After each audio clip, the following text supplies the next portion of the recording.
Transfer মার্কেটে কিন্তু এই মুহূর্তে আই লিগে কিছু চেঞ্জেস আসছে।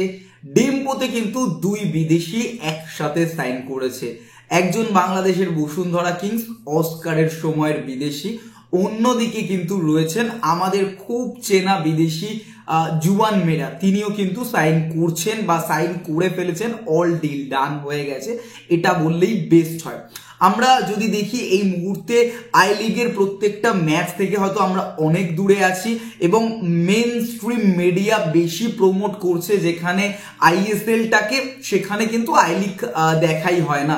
তবে ইন্টারেস্টিং জায়গায় রয়েছে কিন্তু এই মুহূর্তের আই লিগ। কালকে কিন্তু অ্যান্তোনিও লোপেস হাবাসের ইন্টারকাশি কিন্তু 6-2 গোলে হেরেছে এবং সেখানে দাঁড়িয়ে প্রথমার্ধে খুব ভালো একটা ফুটবল হয়েছে, গোকুলাম এগিয়ে যাচ্ছে, সমতায় ফিরছে ইন্টারকাশি এবং ফার্স্ট হাফের যে এন্ডিংটা সেখানে আমরা দেখলাম যে 3-2 এন্ড হয়েছে। সেকেন্ড হাফে আরো ভালো লড়াই এবং এখান থেকে এক্সপেক্ট করেছিলাম ইন্টারকাশি একটা দুর্দান্ত গেম দেবে সেকেন্ড হাফে, বাট গোকুলাম কিন্তু পুরোটা ডিস্ট্রয় করে দিয়েছে এবং 4 গোলের লিডে তারা জয় পেয়েছে, 6-2 হারিয়েছে হাবাসকে এবং প্রচন্ড পরিমাণে ফ্রাস্ট্রেশন, অনেক কিছু কালকে দেখা গেছে কিন্তু গোটা ইন্টারকাশি টিমটার মধ্যে। ভাই জমজমাট আই লিগ হচ্ছে, যারা দেখছো না অবভিয়াসলি একবার দেখো, মিস করো না এই ধরনের ম্যাচগুলো। অন্যদিকে দাঁড়িয়ে দিদিয়ার ব্রোসো, যিনি কিন্তু একসময় বসুন্ধরা কিংসের সেন্ট্রাল মিডফিল্ডার ছিলেন, 35 বছর বয়সী ফুটবলারকে এই সিজনের এন্ড অব্দি সাইন করিয়েছে ডেম্পো। অন্যদিকে দাঁড়িয়ে জুয়ান মেরা, একজন অ্যাটাকিং মিডিও, তাকে আমরা মূলত আই লিগে অপারেট করতে দেখেছি, আইএসএল এ তিনি কিন্তু একমাত্র পাঞ্জাবে পারফরমেন্স করেছেন। তারপরে আবারও এই মুহূর্তে ডেম্পো কিন্তু টিল দ্য এন্ড অফ সিজনের জন্য কিন্তু জুয়ান মেরাকেও সাইন করিয়েছে, বাট ডিল ডান হয়ে গেছে। অন্যদিকে দাঁড়িয়ে কিন্তু ডেম্পো এই মুহূর্তে 9 ম্যাচে 11 পয়েন্ট নিয়ে তোমার লিগ টেবিলে 8 নম্বরে আছে, ইন্টারকাশি মেবি 3 নম্বরে আছে। তো এইরকম কিন্তু একটা স্ট্যান্ডিং বেশ গায়ে গায়ে প্রত্যেকটা দল এবং খুব ভালো ম্যাচগুলো হচ্ছে। আমি আবারও বলবো ম্যাচগুলো অবভিয়াসলি অবজার্ভ করো।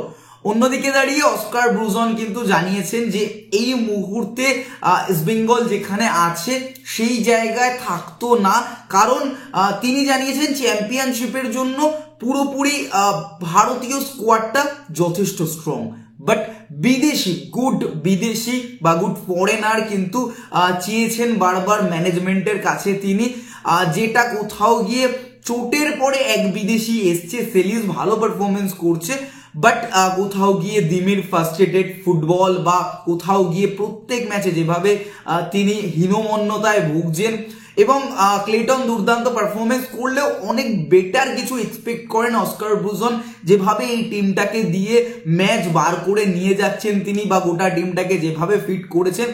অনেকটা টাইম তিনি দলের সাথে কাটিয়েছেন, এএফসির পরেই ইস্ট বেঙ্গল ম্যানেজমেন্টের উচিত ছিল তার হাতে কিছু প্লেয়ার তুলে দেয়া বা রিপ্লেস করা। হেক্টর উস্তে 90 মিনিট খেলার যোগ্য নয়, সাউল ক্রেসপো চোট রয়েছে, আনোয়ার ফিরতে এখনো 15 দিন। তো সেখান থেকে দাঁড়িয়ে গোটা টিমটা কিন্তু সাফার করছে আর ম্যানেজমেন্ট ভাই বারবার ব্যর্থ। একটা ভারতীয় সাইনিং ম্যানেজমেন্ট করে দেখাতে পারেনি, একমাত্র একটাই বিদেশি চেঞ্জেস কিন্তু হয়েছে।